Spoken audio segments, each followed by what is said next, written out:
Hello friends, कैसे हैं आप सब। Welcome to my channel Noida inverter AC repair. दोस्तों, आज हम बात करने वाले हैं इन्वर्टर एसी की पीसीबी को पूरा इसका आज हम रिपेयर करने का बताएंगे कि इस पीसीबी को किस तरीके से पूरा रिपेयर आप कर सकते हैं। इसकी थ्योरी क्या है, इसका फंडामेंटल क्या है, कैसे काम करता है, कौन सा सेक्शन क्या काम करता है, कितने इसके अंदर सेक्शन है पीसीबी के अंदर, आज हम आपको ये रिपेयर करना बताएंगे। इस सेक्शन के बारे में बताएंगे, इसमें जितने भी सेक्शन है मैंने अपनी तरफ से मोस्टली इसे 10 सेक्शनों में बांटा है। आज हम सारे 10 सेक्शनों के ऊपर बात करेंगे। आप देख सकते हैं, सबसे पहला हमारा पावर सप्लाई है जो हमारी एसी पावर सप्लाई है। दूसरी पावर सप्लाई हमारी डीसी पावर सप्लाई है। तीसरा हमारा पीएफसी सेक्शन है। चौथा हमारा कम्युनिकेशन है। पांचवा हमारा एसी लिंक है। छठा हमारा डीसी लिंक है। सातवां हमारा फैन मोटर ड्राइव सेक्शन है। आठवां हमारा आईपीएम सेक्शन है, कंप्रेसर से रिलेटेड है ये। नौवां हमारा करंट सेंसिंग सेंसर है और 10वां हमारा सेंसर सेक्शन है। इस पीसीबी में ये 10 सेक्शन होते हैं। इसको पीसीबी को अलग अलग काम के लिए अलग अलग इसमें सेक्शन बनाए गए हैं, ताकि इसमें अगर कहीं भी कोई ख़राबी होती है वो सेक्शन अपना काम बखूबी निभाता है। कोई भी इसमें कोई काम करवाना हो, उसी सेक्शन पे एमसीयू जहां संकेत देगा वो सेक्शन इसका काम करेगा। एमसीयू को संकेत मिलता है कम्युनिकेशन से, इंडोर से, कि क्या करना है क्या नहीं करना। उसी तरह से ये फिर ये अलग अलग सेक्शनों से काम करवाता है एमसीयू। पीसीबी कोई भी हो सकती है, कंपनी कोई भी हो सकती है, सबका काम एक ही है कि कंप्रेसर को वेरिएबल स्पीड पर चलाना। बस इन्वर्टर एसी का खाली मकसद केवल इतना ही है इस पीसीबी को बनाने का, इस एसी को बनाने का, कि कंप्रेसर को वेरिएबल स्पीड पर चला सके, कम ज़्यादा स्पीड पर चला सके। इसी के लिए इसमें इतना तामझाम है। जो भी है, कंपनियों ने बड़ा फ़ायदा उठाया है इस चीज़ का, लोगों को बहुत चूना लगाया है। बहरहाल जो भी है, अब जब ये चीज़ मार्केट में आ गई है तो हमें इसे ठीक भी करना है। तो ये 10 सेक्शन है हमारे। आज मैं इन सेक्शनों के ऊपर बात करूँगा, आपको दिखाऊँगा भी पीसीबी में कहाँ पर क्या सेक्शन होता है। और आज मैं इसकी थ्योरी तो कम, फंडामेंटली बताऊँगा आपको कि किस तरीके से काम करता है, कौन से सेक्शन में किस तरीके से, अगर आपको कोई ख़राबी आ जाए, कोई एरर आ जाए तो आपको कैसे रिपेयर करना है, ये सब आज आप इस वीडियो में सीखेंगे। दोस्तों, रिपेयर करना बहुत आसान है। एक बार आप इसकी थ्योरी समझ लेंगे तो बहुत आसान हो जाएगा आपको सीखना। रिपेयर करना बहुत आसान हो जाएगा। इतनी हार्ड चीज़ होती नहीं है ये, बस समझने की बात है, सीखने की बात है। तो चलिए शुरू करते हैं।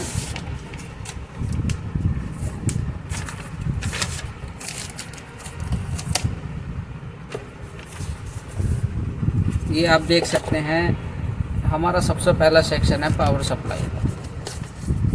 पावर सप्लाई हमारी एसी पावर सप्लाई की हम बात करेंगे। एसी पावर सप्लाई हमारी, ये हमारी न्यूट्रल और फेस पावर सप्लाई है। आप इसमें ब्लू और ब्राउन कलर के ये वायर देख सकते हैं। ये हमारी पावर सप्लाई है, इसमें एसी लाइन है। जब तक एसी लाइन नहीं आएगी तो पीसीबी कोई काम नहीं करेगी। अब इसमें पावर सप्लाई आ गई है, पावर सप्लाई इसमें दे दी है हमने। इसके साथ में कम्युनिकेशन का वायर चलेगा, ये ज़रूर चलेगा, इसके बिना भी ये नहीं चलेगी, क्योंकि इसको कमांड जो मिलती है एमसीयू को, इस पूरी पीसीबी को चलाने के लिए एमसीयू जो काम करता है वो कमांड लेता है कम्युनिकेशन से। इसको इंडोर बताता है कि क्या करना है क्या नहीं करना है। तो हमारी ये पावर सप्लाई आ गई। आप देख सकते हैं इस पीसीबी में यहाँ पर शुरू में ही ये रिले दे दी है, इसमें लगाकर। इससे फ्यूज से होते हुए, रिले से होते हुए, कैपेसिटर से होते हुए, पीटीसी से होते हुए, फिल्टर कोयल से होते हुए हमारी ये सप्लाई हमारी आ जाती है ब्रिज रेक्टिफायर। बिजली रेक्टिफायर का काम होता है एसी को डीसी में कन्वर्ट करना। एसी सप्लाई हमारी मोटर पर जाएगी। अगर इसमें एसी मोटर है तो एसी मोटर पर जाएगी और अगर हमारी डीसी मोटर है तो फिर वो मोटर पर नहीं जाएगी, वो फिर यहीं से डीसी वोल्टेज उस मोटर को मिलेगा। एसी वोल्टेज का काम सिर्फ इसमें इतना ही है कि एसी वोल्टेज ब्रिज रेक्टिफायर पर आकर रुक जाएंगे या मोटर पर चले जाएंगे, बस इतना काम है एसी वोल्टेज का इसमें। इसके बाद यहाँ से कहानी शुरू हो जाती है डीसी वोल्ट की। मैंने आपको बताया सबसे पहला सेक्शन हमारा पावर सप्लाई एसी है और दूसरा पावर सप्लाई डीसी है। यहाँ तक हमारी एसी सप्लाई हो गई, यहाँ से चली और यहाँ पर आकर ये AC power supply bridge rectifier पर रुकी। इसके बाद शुरू हो जाती है डीसी पावर सप्लाई। यहाँ अगर हमारे 300 वोल्ट मिलते हैं, मैं आपको थोड़ा सा बताता चलूँ। आप देख सकते हैं ये हमारे पास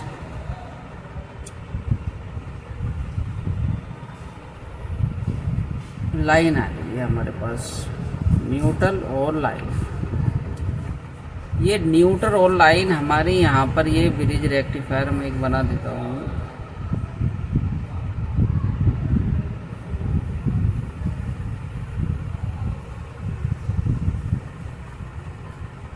ये इनपुट है, ये आउट। दोस्तों ये न्यूट्रल हमारा यहाँ तक जाएगा और लाइन हमारी ये जाएगी यहाँ, ये जाएगी, लेकिन इसके बीच में कुछ कंपोनेंट लगे होंगे। यहाँ पर जैसे मैं आपको बता दूँ, कैपेसिटर लगा होगा,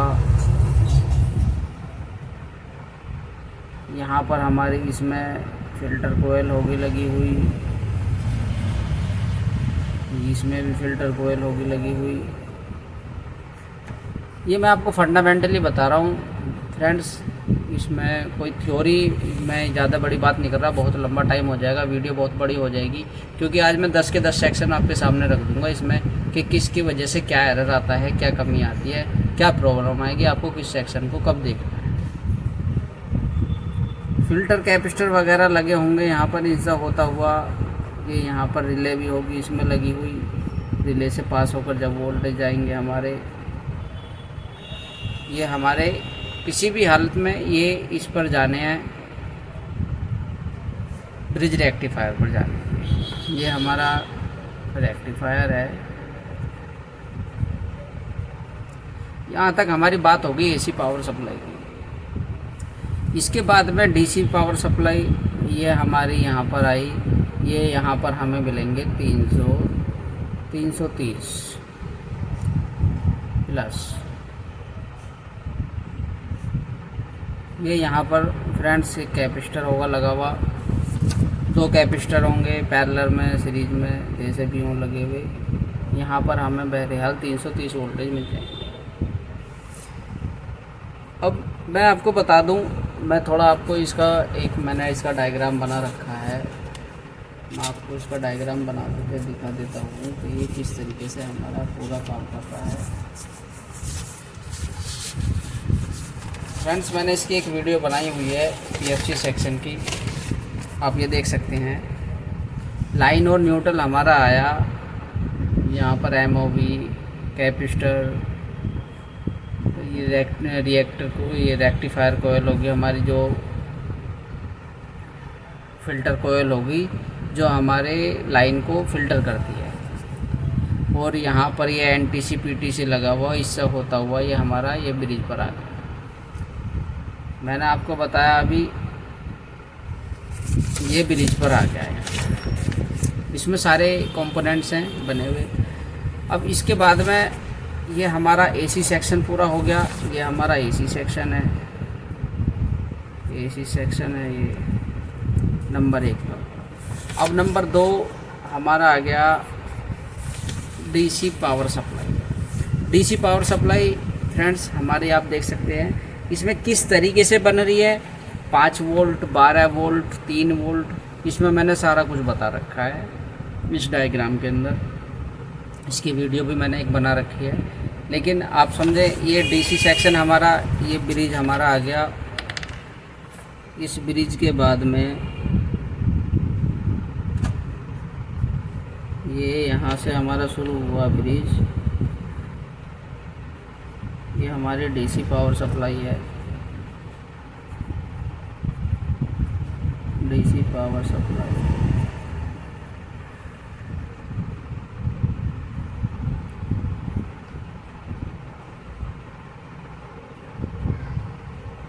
दोस्तों थोड़ा जल्दी बना रहा हूँ, इसलिए आप ये मत समझना कि गलत बना दिया, थोड़ी मिस्टेक हो सकती है, माफ़ कीजिएगा।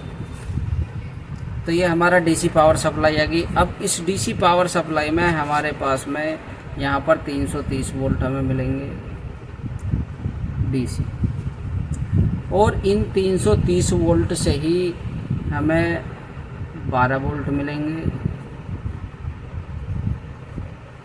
5 वोल्ट मिलेंगे, 3 वोल्ट 3.3 वोल्ट। ये 3 प्रकार के वोल्ट होते हैं। 15 वोल्ट भी होंगे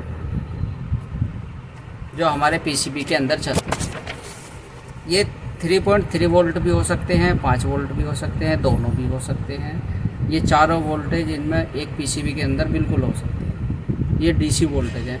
अब ये डीसी वोल्टेज हमारी एसी सप्लाई से हमने डीसी बनाया कंप्रेसर को भी चलाने के लिए, और इस पूरे बोर्ड को, बाकी जितने जो भी हमारा ये बोर्ड है, इस बोर्ड में जितनी भी हमारी चीज़ें काम करेंगी वो डीसी वोल्टेज पर काम करेंगी। जो डीसी वोल्ट होते हैं उसी से पूरी सप्लाई ये हमारी पीसीबी वर्क करती है। अब ये डीसी पावर सप्लाई एमसीयू पर भी जाएगी, जितनी आईसी होंगी उन आईसीयू पर जाएगी, डायोड पर जाएगी, रिलो पर जाएगी, ये सब चीज़ों पर जाएगी। ठीक है फ्रेंड्स, ये हो गया हमारा डीसी पावर सप्लाई।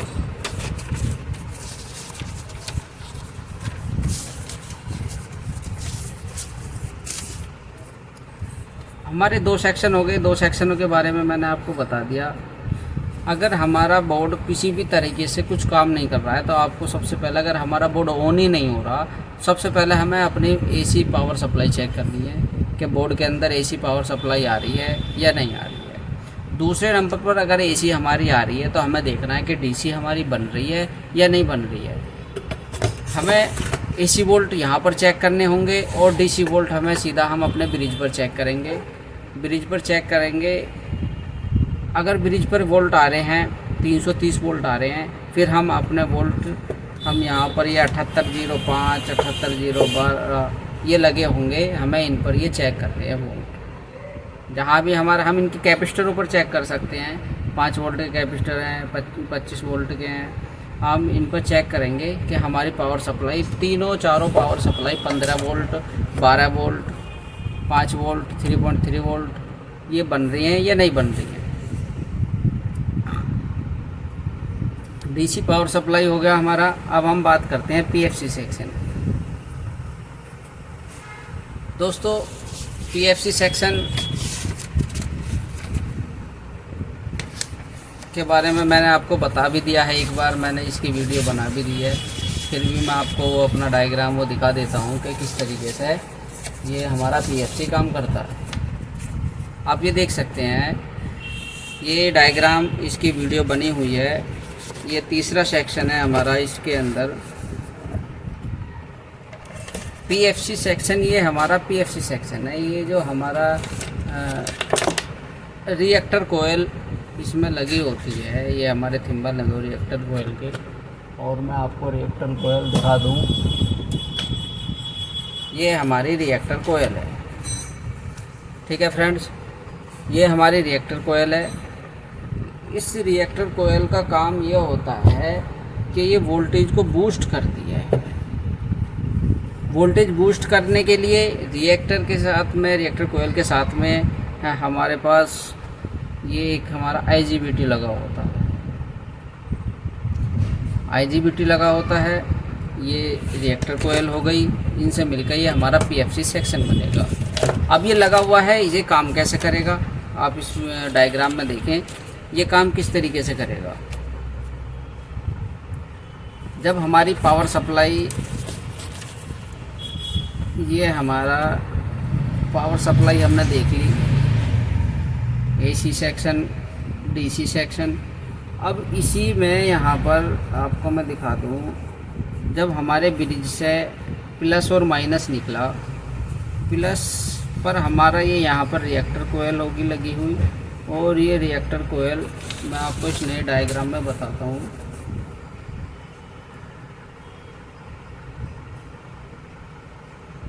ये हमारा प्लस होगा, यहाँ से हमारा निकला रिएक्टर कोयल, आप ये देख सकते हैं। माइनस हमारा सब जगह ग्राउंड होगा, माइनस जहाँ भी होगा ये कॉमन होगा ग्राउंड। ये रिएक्टर कोयल IGBT, इनको ऑन करने के लिए यहाँ पर ये एक IC लगी होती है। यहाँ पर IC भी हो सकती है, यहाँ पर ट्रांजिस्टर भी हो सकता है, अलग अलग कंपनियों में, लेकिन सबका वर्किंग फंडामेंटल एक ही है, थ्योरी एक ही है, सबका वर्किंग प्रिंसिपल एक ही है। आप घबराना मत किसी भी बोर्ड को देखकर, तरीका सबका एक है, कंपोनेंट चेंज हो सकते हैं, थोड़ा बहुत अंतर हो सकता है, लेकिन काम सबको एक ही कराना है। ये क्या होगा, MCU पर जब संकेत आएगा,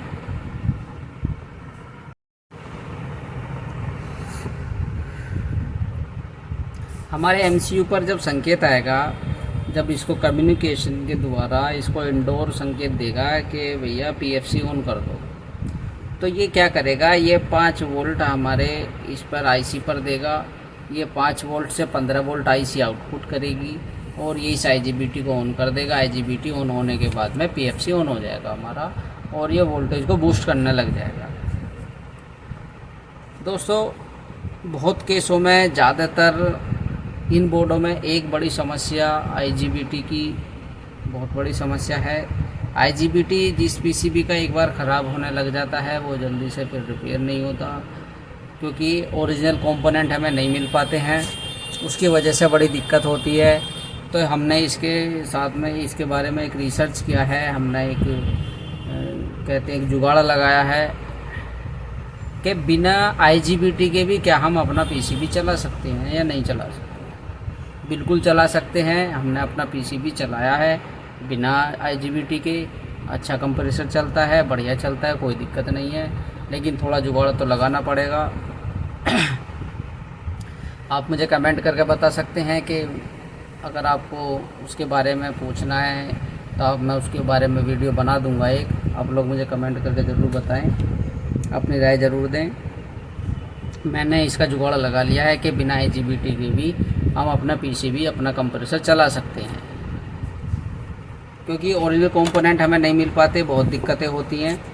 तो आपने देख लिया ये दोस्तों, ये PFC सेक्शन है हमारा, ये PFC सेक्शन MCU इसको संकेत देगा IC को जब कमांड जाएगी इस IC से, ये 5 वोल्ट की जगह 15 वोल्ट फिर ये आउटपुट निकालेगा, निकालेगा IGBT को ऑन करने के लिए। IGBT ऑन होगा, हमारा PFC काम करना शुरू कर देगा। ये हो गया हमारा PFC सेक्शन। PFC सेक्शन में फ्रेंड्स मैं बताऊं आपको, अगर PFC सेक्शन काम नहीं करता है तो क्या दिक्कत आती है। PFC सेक्शन काम नहीं करने पर कंप्रेसर 1-2 सेकंड या 3-4 सेकंड या 10 सेकंड भी नहीं चलता। अगर PFC हमारा काम नहीं करता है तो 10 सेकंड कंप्रेसर चलकर बंद हो जाएगा, फिर दोबारा स्टार्ट लेगा, फिर दोबारा बंद हो जाएगा, मतलब वो जो है रेगुलर वर्किंग नहीं करेगा कंप्रेसर, अगर हमारा PFC सेक्शन ख़राब हो तो। आप समझ गए PFC सेक्शन का क्या काम है। तो ये हमारे 3 सेक्शन हो चुके हैं, पावर सप्लाई होगी AC की, पावर सप्लाई DC की, और तीसरा हमारा PFC सेक्शन। अब हम बात करेंगे, चौथा नंबर है हमारा कम्युनिकेशन सेक्शन। बहुत इम्पोर्टेंट सेक्शन है फ्रेंड्स, मैं आपको बता दूं, इस सेक्शन में सबसे ज़्यादा दिक्कतें PCB के अंदर इसी सेक्शन की आती है, कम्युनिकेशन सेक्शन। कुछ मेरे भाई हैं कर पाते हैं, कुछ हैं नहीं कर पाते कम्युनिकेशन सेक्शन को। मैं इसके बारे में बताऊंगा, थ्योरी नहीं बताऊंगा, फंडामेंटली बताऊंगा आपको कि ये किस तरीके से काम करता है।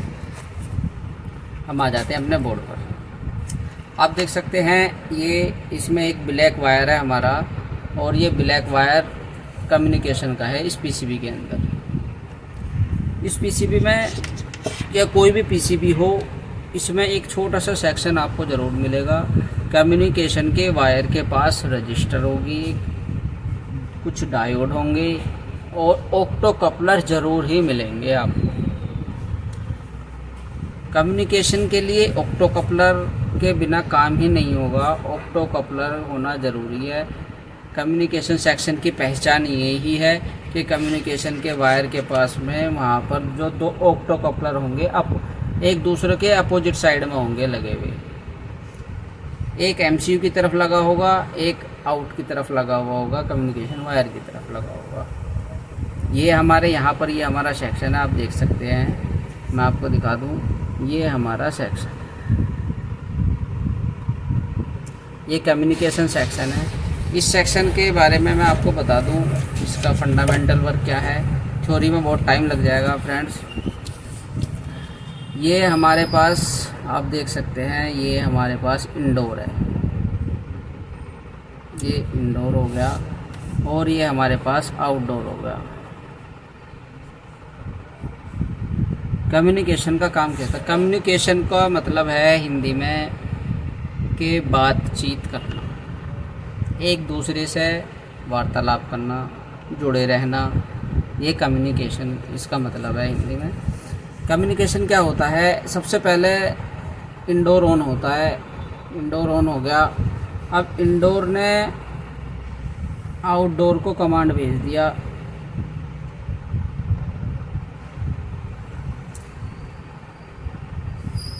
जो रिसीव करता है वो RX होता है, जो संकेत भेजता है वो TX होता है।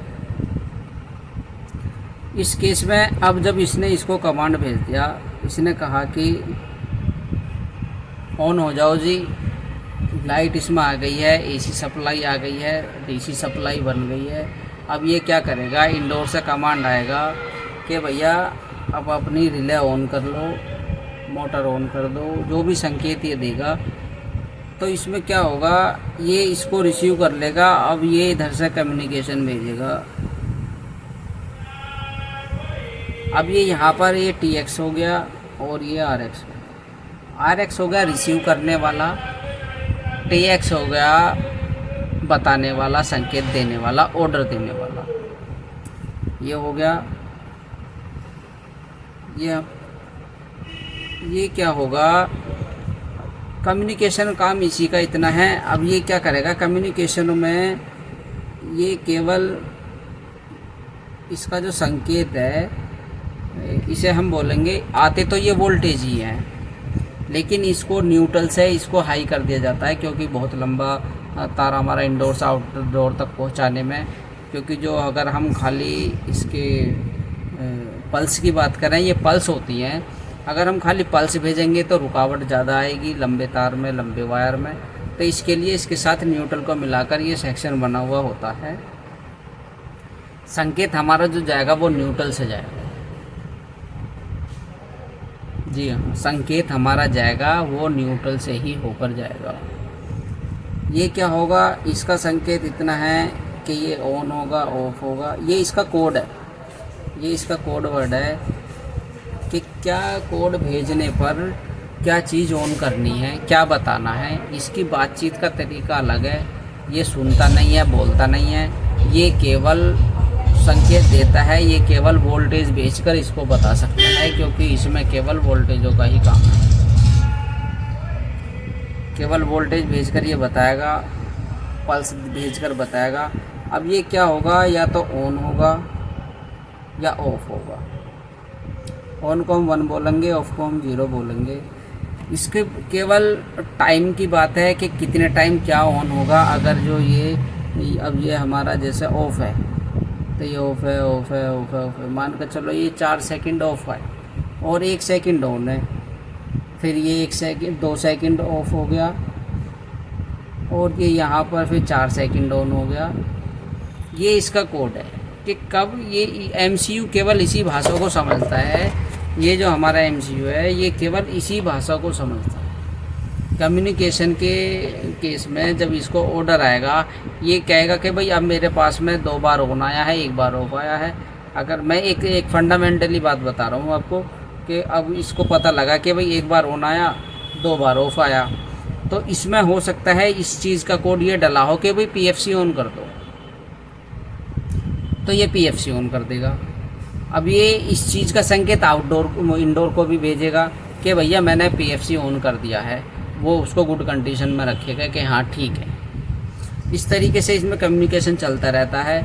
अगर ठीक भी एसी चल रहा है तब भी हमारा कम्युनिकेशन चलता रहेगा, क्योंकि इनमें ये बातचीत होती रहेंगी कि ये चीज़ ठीक है, नो हाँ ये चीज़ ठीक है, ये चीज़ ख़राब है जी, ये चीज़ ख़राब हो गई तो उसका एरर आ गया। ये चीज़ इनमें कंटिन्यू चलती रहती है। अगर ये चलना बंद हो गए तो इनका एक दूसरे से कनेक्शन हट जाएगा और ये एरर दे देगा। इंडोर का कह देगा कि भैया मेरे पास आउटडोर से कम्युनिकेशन नहीं आ रहा है, या कोई सप्लाई ख़राब हो गई है, या कुछ इसमें ख़राब हो गया, तो या तो ये संकेत भेजेगा कि भैया मेरे अंदर ये कमी आ गई है, आप वहाँ बता दो कि ये दिक्कत है। ये कम्युनिकेशन का काम है, आप समझ गए होंगे, बहुत आसान चीज़ है। अब इस केस में अगर जो एक चीज़ और मैं आपको कम्युनिकेशन की एक पहचान और बताऊं, अगर आउटडोर हमारा कम्युनिकेशन नहीं कर रहा है तो आउटडोर का कोई भी एरर कोड, कोई भी अगर आउटडोर में ख़राबी आती है तो उसका एरर कोड इंडोर पर नहीं जाएगा। ये कम्युनिकेशन के, आउटडोर के कम्युनिकेशन की एक पहचान ये भी है कि अगर जो आउटडोर की कोई भी खराबी का संकेत इंडोर नहीं दे रहा है तो हमारा आउटडोर की इसमें दिक्कत है कम्युनिकेशन में, हमें ये चेक करना है। पहली बात तो वो इंडोर खुद ही बता देगा कि भैया आउटडोर कोई मुझे जवाब नहीं दे रहा है, तो वो पहले ही कम्युनिकेशन का एरर दे देगा। एक चीज़ तो ये हो गई। दूसरी चीज़ ये हो गई कि अगर किसी भी, अब हम पता है कि आउटडोर बंद हो गया, कंप्रेसर चल नहीं रहा और जो है इंडोर हमारा जो वो एरर दे नहीं रहा है, तो उस केस में क्या होगा कि इस केस में आउटडोर की पीसीबी में हमारे कम्युनिकेशन में दिक्कत है। तो आप समझ गए होंगे दोस्तों, कम्युनिकेशन का इतना ही काम है जो मैंने आपको बताया। आप इसके लिए इंडोर का वो सेक्शन चेक कर सकते हैं, आउटडोर का सेक्शन चेक कर सकते हैं। इसमें ज़्यादा कुछ होता नहीं है। इसमें 2 ऑक्टो कपलर होंगे लगे हुए, 2 ऑक्टो कपलर हो गए, और हमारा 2 या 3 हमारे जो है ये डायोड हो गए, कुछ रजिस्टरें हो गई, और इसमें इसको जाते हुए हमें ये देखना है कि जब ये एमसीयू तक ये सारी चीज़ों से होकर एमसीयू तक जा रही है तो इस बीच में एक आध रजिस्टर कहीं पर होगी तो उसको चेक कर लेना। बस ये कहानी है इसकी, इतनी कहानी है। अब किसी केस में अगर एमसीयू हमारा ख़राब हो जाता है तो वो तो फिर रिपेयरेबल नहीं है। तो बस आपको इतना ही करना है, इंडोर हो या आउटडोर हो, उसमें आपको केवल ये चीज़ें चेक कर लेनी है। मैं आपको दिखा दूँ, अगर कम्युनिकेशन नहीं हो रहा है, ये रजिस्टर है हमारी, इसे चेक कर लेंगे। ये हमारा थर्मिस्टर है, इसे चेक कर लेंगे। ये हमारा एनटीसी पीटीसी भी होते हैं लगे हुए कहीं कहीं पर। ये हमारे डायोड हैं, इन्हें चेक कर लेंगे। ये हमारा ऑक्टो कपलर है, इन्हें चेक कर लेंगे। एक रजिस्टर ये है, एक छोटा सा कैपेसिटर ये है। बस ये यहाँ से ये अब संकेत एमसीयू तक जा रहा है, इसको हम देख लेंगे कहीं से हमारा ये रास्ता तो ब्रेक नहीं है कम्युनिकेशन का। बस इतनी सी कहानी है दोस्तों। उम्मीद करता हूँ आपको समझ आ रहा होगा दोस्तों। थोड़ा टाइम तो लग रहा होगा, लेकिन मैं आपको यकीन के साथ कह सकता हूँ कि अगर आपने आज ये चीज़ समझ ली, आपको पीसीबी रिपेयर करना बहुत आसान हो जाएगा। क्योंकि मैंने इस तरीके से ये सेक्शन लिए हैं, जिस तरीके से इसमें बने हुए हैं, ये एक मैं बिल्कुल नॉर्मल तरीके से बता रहा हूँ, कोई ज़्यादा पढ़ाई लिखाई की ज़रूरत नहीं है इसमें। तो हमारा कम्युनिकेशन सेक्शन हो गया। कम्युनिकेशन का अगर एरर आता है तो आप इस चीज़ को चेक करें जो मैंने आपको बताया है, ठीक है दोस्तों। 5वें नंबर पे हमारा है एसी लिंक। ये भी बड़ी कहानी है जी, कहानी बड़ी है लेकिन फॉल्ट बहुत छोटा सा है, इसको समझते हैं जी। ये क्या होता है, क्योंकि ये जो बोर्ड है इसको बनाने से पहले कंपनी ने या इंजीनियरों ने ये चीज़ सोची कि भाई अगर जो वोल्टेज हमारे हाई हो गए तो हमारा तो एमसीयू ख़राब हो जाएगा या हमारे कंपोनेंट ख़राब हो जाएंगे। तो इस केस में क्या होता है, इन्होंने बड़ा सोच समझ कर ये बहुत अच्छी चीज़ बनाई इन्होंने, कि इन्होंने एसी लिंक और डीसी लिंक इसके अंदर दे दिया पीसीबी के अंदर। अब ये एसी डीसी लिंक क्या है जी, हम बहुत केसों में देखते हैं कि एसी लिंक का एरर आ गया, डीसी लिंक का एरर आ गया कि जी भैया एसी के वोल्टेज चेक कर लो जी, वोल्टेज तो ठीक आ रहे हैं जी, फिर क्या दिक्कत है भैया। ये दिक्कत अब पीसीबी में शुरू हो जाती है। अब मैं आपको दिखाऊं, इसमें आप अगर गौर करेंगे इसमें ये 2 प्रिंट आ रहे हैं, 2 प्रिंट ये आ रहे हैं, आप यहाँ पर देख सकते हैं। 2 प्रिंट ये रहे हमारे और 2 प्रिंट हमारे ये यहाँ से आ रहे हैं। यही कहानी है जी। अब मैं आपको इसका थोड़ा फंडामेंटल बता देता हूँ। जब अगर हमारे पास एसी लिंक है, हम बात कर रहे हैं, ये कम्युनिकेशन हो गया हमारा। अब हमारा 5वां नंबर शुरू हो गया एसी लिंक। एसी लिंक जब हमारा न्यूट्रल और लाइन, अगर ये क्या करेगा, ये एमसीयू को बताएगा कि भाई एमसीयू को पता लगना चाहिए कि एसी वोल्टेज कितने आ रहे हैं पीसीबी के अंदर। तो ये क्या करेगा कि यहाँ से इन्होंने, कंपनी वालों ने 2 वायर निकाल लिए जी, 2 प्रिंट उठा लिए न्यूट्रल से और फेस से। अब ये न्यूट्रल और फेस, ये हमारी लाइन आ गई जी, एन और पी। ये अब मैं ये वाले ले लेता हूँ, एन और पी। ये क्या करता है, एन और पी। अब यहाँ पर ये रजिस्टर लग गई जी, 2-3 अख।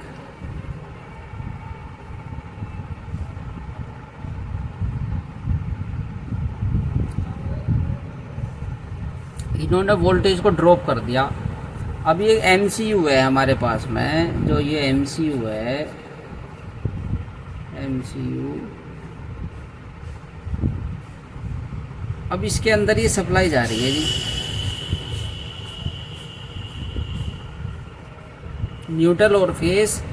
ये सप्लाई भी हमारे एमसीयू के अंदर जाती है। अब ये, लेकिन इन्होंने क्या कर रखा है कि इन्होंने इसको ड्रॉप करके वोल्टेज को, मैं एक छोटी सी एक उदाहरण देता हूँ, कोई कंपनी कुछ भी दे सकती है, इसको मैं मानता हूँ कि इन्होंने दे दिया 1.5 वोल्ट जाने हैं जी पीसीबी के अंदर, एमसीयू के अंदर, इस सेक्शन में। ये एसी सेक्शन है हमारा, एसी लिंक सेक्शन।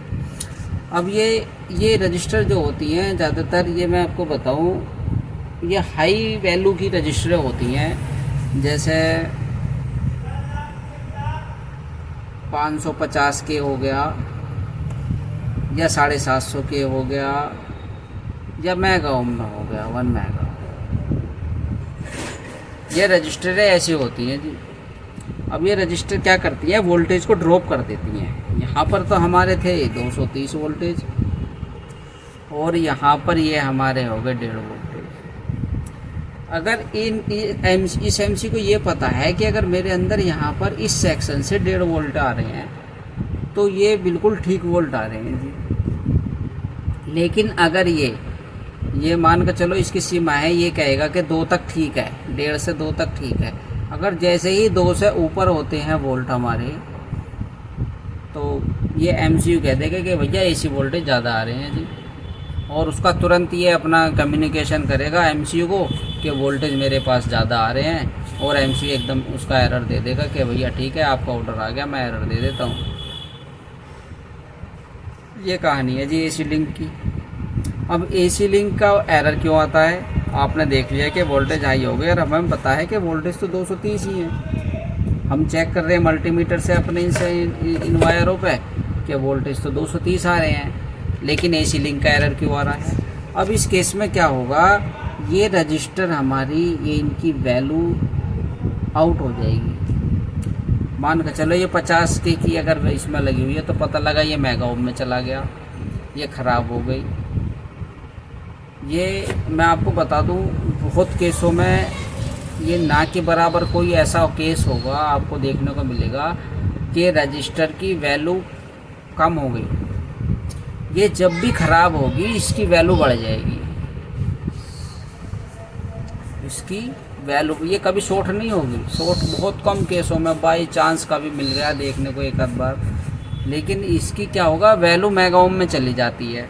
अब मेगा ओम में चले गई, पता लगा कि भैया ये तो अब काम ही नहीं कर रहा। अब जब ये मान कर चलो ये है तो 1 मेगा ओम की, और यहाँ हो गए 3 मेगा ओम, तो पता लगे यहाँ तो वोल्टेज मिल रहे हैं 0 वोल्टेज। या 0 की जगह जी हमने 1.5 कर रखा है, तो यहाँ 0.5 भी मिल रहे हैं बस। तो उस केस में क्या होगा, ये इसमें आता है, आपको बता दूं एरर क्या आता है, AC वोल्टेज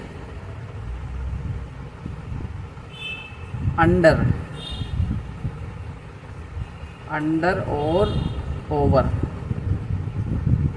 प्रोटेक्शन, ये प्रोटेक्शन करता है जी वोल्टेज से। ये जो हमारा सेक्शन है ये AC वोल्ट का प्रोटेक्शन हमें देता है कि वोल्टेज हमारे हाई तो नहीं हो गए। अगर हाई वोल्टेज हमारे पीछे से यहाँ से हाई हो गई तो ये MCU को तुरंत संकेत दे देगा जी ज़्यादा आ रहे हैं, और ये तुरंत एरर भिजवा देगा इंडोर पर। ठीक है जी, ये हमारा हो गया AC वोल्ट। अब मैं बात करूँगा, ये हमारे पास होगा AC लिंक। सेम कहानी DC लिंक की है जी। अब हम आ जाते हैं DC लिंक पर।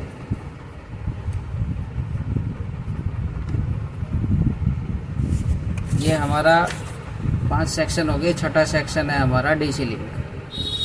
DC लिंक में क्या होगा, अभी तो हम बात कर रहे थे यहाँ पर कि ये न्यूट्रल और फेज से लिया गया है। अब इसमें क्या होगा, जो हमारे ब्रिज रेक्टिफायर पर जो हमारे 330 वोल्ट यहाँ पर मिल रहे थे, 330 वोल्ट, अब यहाँ से ये क्या लेगा कि अब यहाँ से हमने एक तो ग्राउंड उठा लिया, और यहाँ से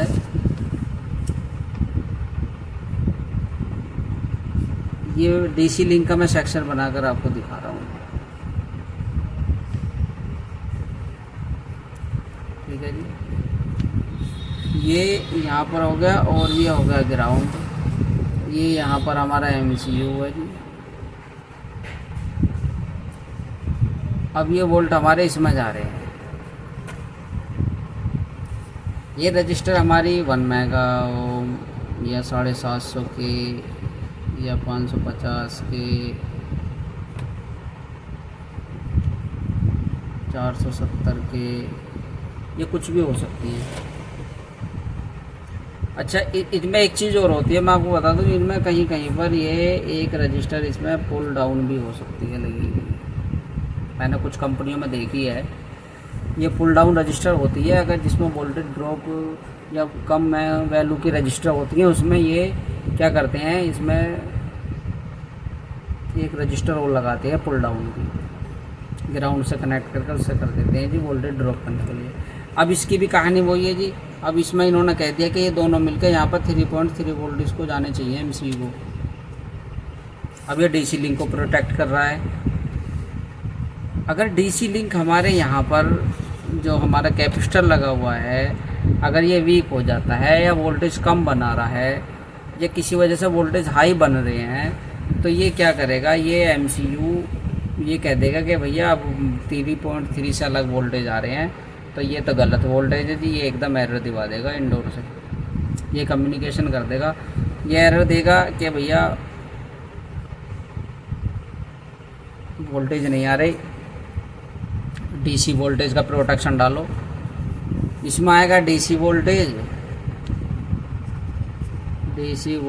अंडर या ओवर, इसकी भी वही कहानी है जी, अंडर और ओवर प्रोटेक्शन में डाल देगा एकदम।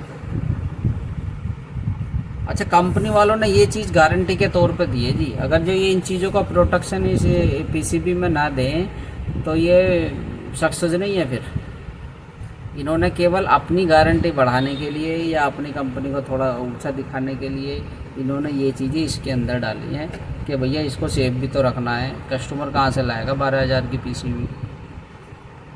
ठीक है जी, ये हमारे 2 सेक्शन हो गए। AC लिंक का अगर एरर आता है, अगर AC लिंक का भी एरर आता है ना, AC लिंक या DC लिंक, तो दोनों का केस यही है जी जो मैंने आपको बता दिया। इनमें ये सेक्शन है, मैंने आपको बता दिया।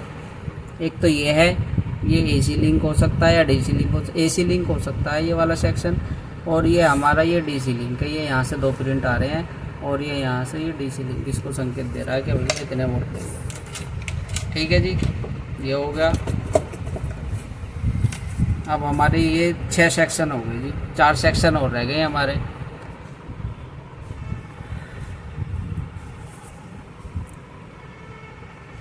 4 सेक्शन रह गए हैं जी। अब हमारा आ गया fan motor drive section.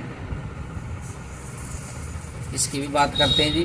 Fan motor drive section, ये हमारा कनेक्टर है जी फ़ैन का। देखो मैं आपको दिखा दूँ, ये हमारा फ़ैन का कनेक्टर है। अब इसमें क्या है, इसमें एसी मोटर लगी हुई है। फ़ैन मोटर, इसमें 2 कैपेसिटर है। ये कैपेसिटर इसी में दे दिया, अलग से भी हो सकता है। अच्छा, इसमें ये रिले हैं 1 2 3। ये रिले क्या करती हैं, इसमें ये स्पीड के लिए लगी हुई है जी। जो मोटर उसमें स्पीड होगी, वेरिएबल स्पीड होगी एसी मोटर की, तो वो इसी से होगी। वो यहाँ से जिस रिले पर भी आउटपुट जाएगी, आउटपुट देगी, उसी उस पर कनेक्शन पर मोटर चलेगी, हाई चले या लो चले। ठीक है जी। अच्छा, इसकी कहानी क्या है जी। अगर आपको मोटर का एरर आता है, आप कहते हैं जी मोटर तो ठीक है, एरर क्यों आ रहा है इसका, वो केस में आपको मैं अब समझाऊंगा कि क्यों आता है जी।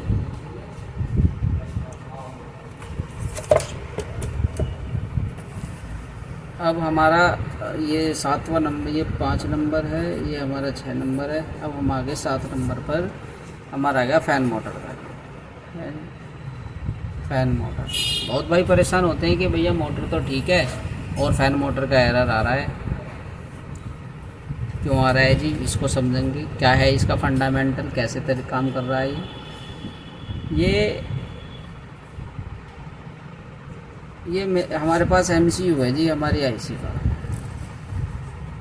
ये हमारी IC है इस बोर्ड की, PCB MCU। ये क्या करेगी, जब इसको कम्युनिकेशन से मिलेगा कि भैया फ़ैन मोटर ऑन कर दो, जब इसको इंडोर से ऑर्डर मिलेगा या इसके अंदर जो भी डाटा फीड है उसके अनुसार जब इसे फ़ैन मोटर ऑन करनी होगी, तो ये क्या करेगा, ये एक पल्स भेजेगा। ये पल्स हमारी प्लस में होगी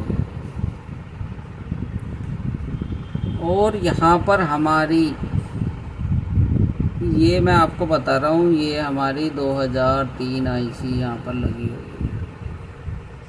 ठीक है जी, ये हमारी 2003 IC है। इसका काम क्या होता है, ये हमारी पल्स लेगी प्लस में और आउटपुट करेगी ग्राउंड। ये इन हो गया और ये आउट हो गया। जहाँ भी हमारी मोटर होगी आउटडोर में, उसके लिए ये 2003 IC ज़रूर होगी जो लगी हुई। अब ये 1 स्पीड में भेजना हो इसको या 2 स्पीड में भेजना हो, ये क्या करेगी, आउटपुट करेगी हमारी ग्राउंड। ये इससे निकलकर ये आया यहाँ पर। अब ये यहाँ पर मैं आपको बता दूँ, ये हमारी एक यहाँ पर एक रिले लगी हुई है जी, ये है जी रिले। ठीक है जी। इसमें क्या होगा, इसमें 12 वोल्ट पहले से मौजूद होते हैं रिले पे। ये हमारा AC सेक्शन है जी। इसमें यहाँ पर ये हमारी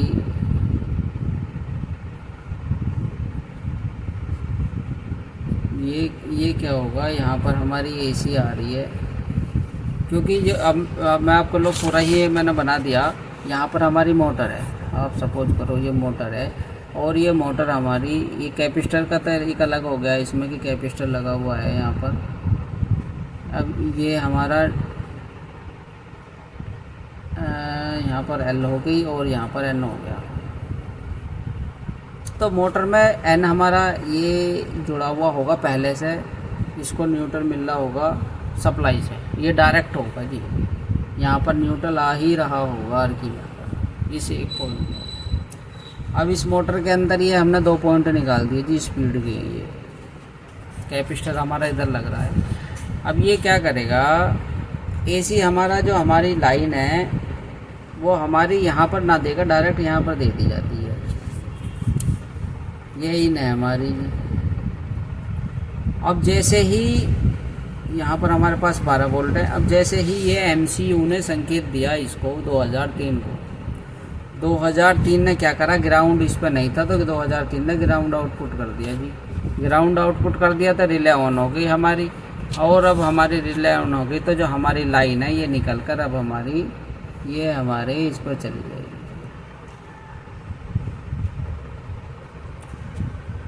दूसरी स्पीड में चलानी है तो सेम यही कहानी है जी, इसी में से दूसरा वो निकल रहा होगा, ऐसे ही वो रिले पर जाएगा, ऐसे ही रिले आउटपुट करेगी।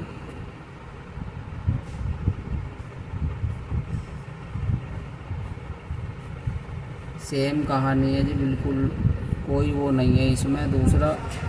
और जब ये यहाँ से निकल कर ये दूसरे इस पर चली जाएगी। 3 स्पीड में होगी तो जी 3 रिले हो जाएंगी लगी हुई। ये हमारी रिले है। अब आप कह रहे हो मोटर ठीक है, चल नहीं रही जी, क्यों नहीं चल रही जी? अब आप देख लो जी, इसमें कमी ये है कि एमसी हमें चेक क्या करना है, इसमें हमें सबसे पहले अपनी रिले चेक करनी है। रिले हमारी ठीक है, अगर हमारे यहाँ पर हमारे 12 वोल्ट और ग्राउंड दोनों मौजूद हैं रिले पर, तो फिर हमारी ये रिले ख़राब है जी। अगर यहाँ पर ये नहीं आ रही तो अब हमें इसकी कहानी ये है 2003 के बिल्कुल अपोजिट वाली जो पिन होती है वो दोनों आपस में काम कर रही होती हैं। अगर इसके इस पिन पर हमारे यहाँ पर पल्स आई तो इसी के बिल्कुल डायरेक्ट अपोजिट वाली पिन पर आउट करेगी। चेक करने का सबसे आसान तरीका बता दिया आपको कि अब हमें यहाँ क्या करना है, इस पर अगर हमारी ग्राउंड नहीं आ रही तो हमें इसके सामने वाली पिन पर ये चेक करना है कि यहाँ पर पल्स आ रही है नहीं आ रही है। पल्स हम अपने मल्टीमीटर से चेक कर सकते हैं, प्लस में आ रहा होगा जो भी कुछ आ रहा होगा। ठीक है जी। फैन मोटर ड्राइव ये इसका सेक्शन है इतना बना हुआ, ये मैंने आपको दिखा दूँ, आप देख सकते हैं। ये यहाँ पर रिले लगी हुई है, ये इसका कैपेसिटर है, ये कनेक्टर है हमारा। एमसीयू से संकेत जाएगा 2003 आईसी को। 2003 आईसी क्या करेगी कि इसके जो है ग्राउंड दे देगी रिले पर, रिले ऑन हो जाएगी, मोटर पर सप्लाई आ जाएगी, मोटर चल जाएगी। ठीक है जी, मोटर चलाने का भी सॉल्यूशन आ गया। तो ये हमारा 7 number motor fan drive section ये हमारा कंप्लीट हो गया जी। अब हम बात करेंगे जी आईपीएम सेक्शन। इन्वर्टर पीसीबी के अंदर सबसे ज़्यादा केसों में ख़राब होने वाली चीज़, सबसे ज़्यादा इम्पोर्टेंट, इससे ज़्यादा इम्पोर्टेंट मैं कुछ नहीं मानता जी इसके अंदर ये आईपीएम सेक्शन है। ये इसका यहाँ पर आईपीएम लगा होता है, यहाँ पर आप देख सकते हैं ये आईपीएम है यहाँ पर। इस आईपीएम का ही सारा खेल है कंप्रेसर को चलाने का। अभी तक हमने इससे पहले की चीज़ें देखी हैं। रिपेयर करने का सबसे आसान तरीका कि पहले हमें क्या करना है, किस चीज़ के सेक्शन में जाना है, क्या दिक्कत है। अगर सब चीज़ ठीक है, कंप्रेसर नहीं चल रहा, तो अब हम वहाँ पर आ जाते हैं कि सब कुछ ओके होते हुए भी कंप्रेसर हमारा नहीं चल रहा। इसके बारे में बताएंगे जी लोग। 8वां हमारा आ गया आईपीएम सेक्शन। 7 सेक्शन हम कंप्लीट कर चुके हैं। दोस्तों वीडियो थोड़ी लंबी होगी लेकिन थोड़ा ध्यान से देखना, क्योंकि अब हमारे जो सेक्शन बचे हैं ये बहुत ज़्यादा इम्पोर्टेंट हैं। सबसे ज़्यादा दिक्कत जो आती है इन सेक्शनों में ही आती है, मैं आपको बता दूँ। दिक्कत तो बहुत आती है लेकिन ये केस ऐसे हैं जो जल्दी से सॉल्व नहीं होते। आईपीएम सेक्शन की मैं अगर बात करूं तो देखो, मैं आपको एक आईपीएम का मेरे पास में एक पूरा बायोडाटा है मेरे पास आईपीएम का। दोस्तों चीज़ें इतनी आसानी से नहीं मिलती, मैंने बड़ी मेहनत की है। मुझे ऐसे नहीं बताया गया जैसे मैं आप लोगों को बता रहा हूँ। आप देख सकते हैं मेरे पास, ये देखिए, आपको कोई नहीं दिखाएगा। आईपीएम की पूरी कहानी है जी। ये हमारा एमसीयू है, कैसे इसको सप्लाई मिल रही है, क्या हो रहा है, किस तरीके से काम कर रहा है, कैसे ये कंप्रेसर चला रहा है, कहाँ क्या चीज़ लगी हुई। इस डायग्राम के अंदर हर चीज़ बनी हुई है जी, कहाँ कौन सी रजिस्टर है और कहाँ कौन सा कंपोनेंट लगा हुआ है। ठीक है जी। इसके अंदर के भी मैंने IGBT बना रखे हैं। ठीक है दोस्तों, अब मैं आपको बताता हूँ सबसे कॉमनली चीज़ क्या आपको चेक करनी है। अगर आपका कंप्रेसर नहीं चल रहा या अगर आईपीएम का एरर आ रहा है तो आपको क्या चेक करना है।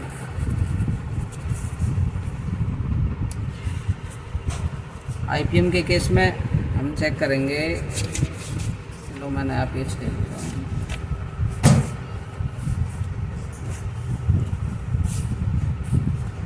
ये हमारा आईपीएम है,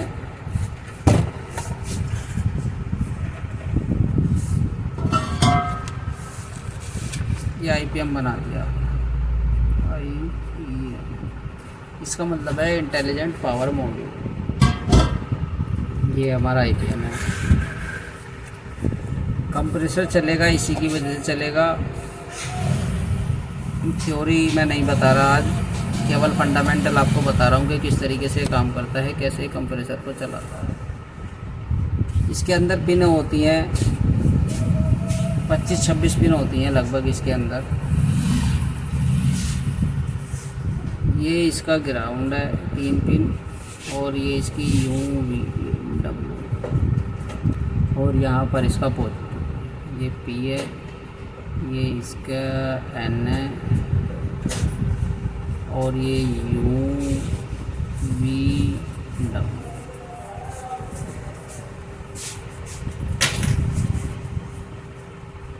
MCU को जब ये कंप्रेसर चलाना होगा तो MCU क्या करेगा कि इसमें पल्स भेजेगा 1 2 3 4 5 6, ये 6 पल्स ज़रूर भेजेगा जी। ये 6 पल्स होती हैं, ये 6 पल्स इसमें भेजी इनने। N और P निगेटिव पॉजिटिव भेजेगा पल्स, और ये UV/W के रूप में बाहर निकलेगा। UV/W के रूप में बाहर निकलेगा। ये यहाँ पर हमारा कंप्रेसर है, ये कंप्रेसर पर जाएंगे और कंप्रेसर हमारा चलने लगेगा। इसकी एक पहचान ये है कि इसमें एक पिन होती है फॉल्ट आउटपुट की, FO पिन होती है, इसे FO पिन बोलते हैं। आईपीएम के ऊपर मैंने एक वीडियो बना रखा है, आप उसे देख लेना। लेकिन क्योंकि ये मैंने सारे सेक्शन ले रखे हैं इसमें, तो मैं आपको बता रहा हूँ। FO पिन ये बताएगी कि आईपीएम फॉल्टी है या नहीं है। अगर हमारा आईपीएम फॉल्टी होगा तो इस पिन पर हमें 0 वोल्ट मिलेगा। अगर हमारा आईपीएम ठीक है, सब कुछ सही है, तो ये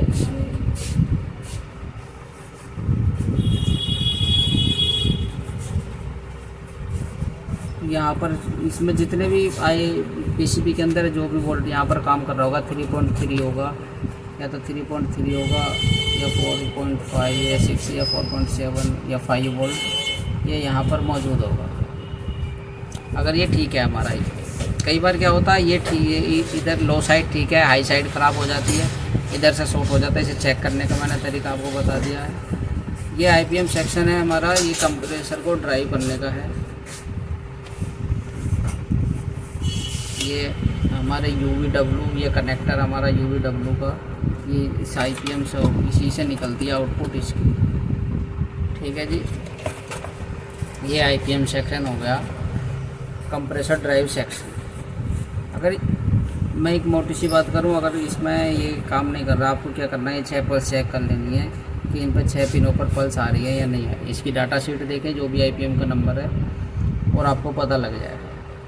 इसकी पल्स चेक करें, इसके 15 वोल्ट चेक करें, किस पिन में 15 वोल्ट आने हैं वो ठीक चेक करें। ग्राउंड जिस पर आना है वो ग्राउंड चेक करें। बूस्ट पिन है, बूस्ट पिनों को चेक करें। कैपेसिटर डायोड उस पर लगे होते हैं, उसको चेक करें। और इधर UV/W ये चेक करें, पॉजिटिव नेगेटिव ये सोर्स तो नहीं है आपस में, इसको चेक कर लें। ठीक है फ्रेंड्स, तो ये हमारा 7वां नंबर हो गया, 8वां नंबर हो गया आईपीएम का। आईपीएम सेक्शन भी हमारा क्लियर हो गया। 9वां हो गया हमारा करंट सेंसिंग सेक्शन। बहुत सबसे ज़्यादा केसों में ये करंट सेंसिंग का सेक्शन की वजह से हमारा कंप्रेसर नहीं चलता, थोड़ी देर चलता है, बंद हो जाता है, वो यही सेक्शन होता है करंट सेंसिंग का। करंट सेंसिंग हमारी काम करती है, ये हमारा करंट सेंसिंग सेक्शन है। इसमें ये 3 इसमें रजिस्टर लगी हुई हैं, इन्हें हम बोलते हैं शंट रजिस्टर। ये रजिस्टर हैं, 10 मिली ओम की होगी या 0.10 मिली ओम की होगी। इसमें 3 है, किसी में एक भी लगी हो सकती है, एक से पता लग जाएगा। और ये इसके न्यूट्रल पर लगी होती हैं, लोड पर, न्यूट्रल के लोड पर इस पर लगी होती हैं। ये इसको बताएंगी सेंस करके कि कितना लोड हमारा कंप्रेसर ले रहा है, क्या दिक्कत आ रही है।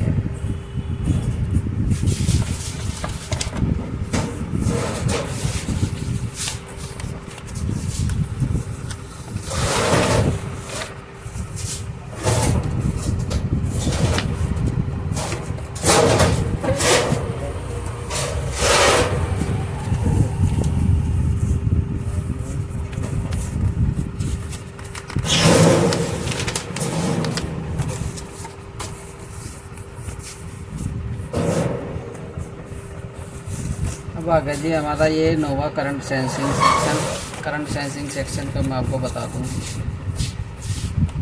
फंडामेंटल बता देता हूँ आपको किस तरीके से काम करता है।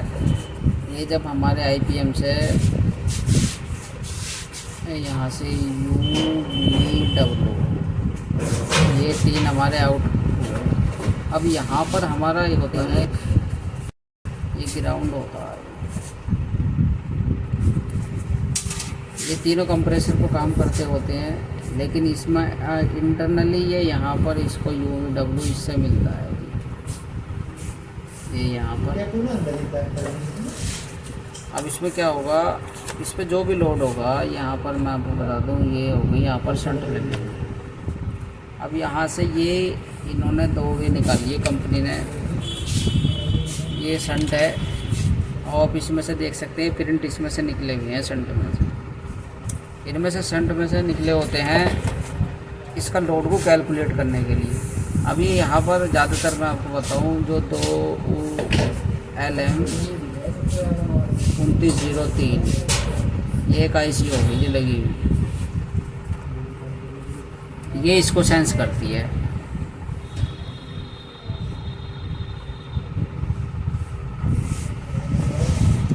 ये इसको सेंस करती है और ये सेंस करके इसमें से आउटपुट इसका जो निकलेगा ये इसको बताएगी MCU को।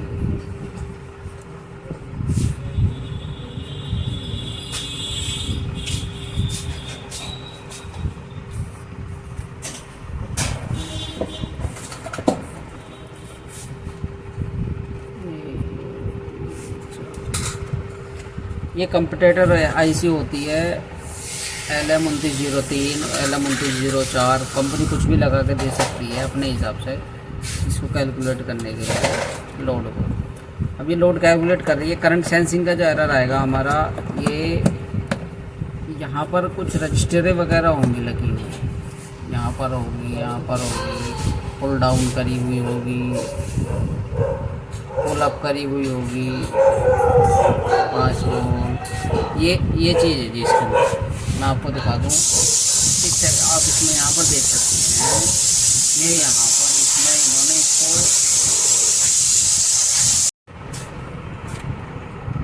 ये इसका करंट सेंसिंग का सेक्शन है जी। यहाँ पर IC लगी हुई थी इसमें, यहाँ पर ये मैंने निकाल रखी है IC इसमें से। तो ये क्या करती है, ये रजिस्टर है आप देख सकते हैं, ये है, ये इसका करंट सेंसिंग का सेक्शन है। ये क्या होगा, यहाँ से कुछ वोल्टेज ने कंपनी ने निर्धारित कर रखे हैं, 2.5 या 2.4 इतने वोल्ट हो गए, वो IC को मिलेंगे MCU को। तो ये हमारा कह देगा कि भैया ठीक है, करंट सेंस सही कर रहा है और अभी तक लोड इस पर ज़्यादा नहीं है। ये इसकी बात है। मैं यहाँ पर एक एग्जाम्पल दे दूँ, 2.3 वोल्ट ये इसको सेंस करेगा। ये रजिस्टर लगी हुई होगी यहाँ पर ये आपस में इसको डिवाइड करेगा, आपस में जो भी करेगा, ये IC का काम है। यहाँ पर ये हमारी सप्लाई की, और ये आउटपुट में यहाँ पर इसको MCU को देगा कि भैया इतने वोल्टेज है, तो ये ठीक है। ये करंट सेंसिंग हो गया, ये हमारा हो गया 9 से। अब 10वां हमारा एक रह गया लास्ट, सबसे सिंपल है, सबसे ईजी है, ये हमारा सेंसर सेट है।